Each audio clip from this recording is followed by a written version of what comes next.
This is one of the most controversial experiments in history, conducted in 1989.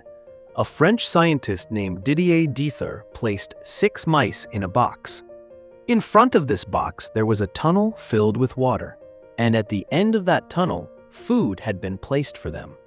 If the mice didn't want to go hungry, they had to swim through the tunnel and get their share of the food. At the beginning of the experiment, when the mice were hungry, all 6 of them jumped in and got their share. But as time passed, something very interesting happened. Some of the mice stopped swimming.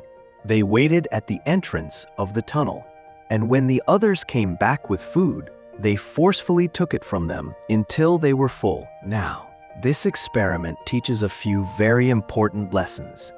First, it shows us that nature inherently operates in a hierarchical way. Second, the scientists studied the brains of the mice. The master mice had 2 traits. First, they were 5% smarter than the average. Second, they were more patient. Their brains weren't ruled by their stomachs. They had greater tolerance for hunger, and when they got hungry, their first instinct wasn't to dive into the water and find food. No, they waited a little, thinking maybe an easier way would appear.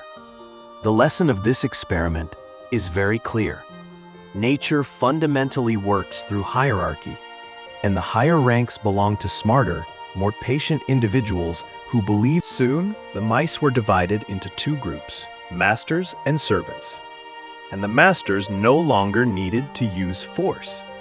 The servants voluntarily handed over their share, then swam back again to find food for themselves. As they got very hungry, and those who didn't enter remained as masters. In the servant container, the exact opposite happened.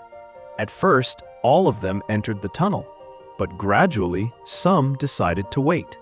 These became the new masters. And once again, in both containers, a master-servant system emerged.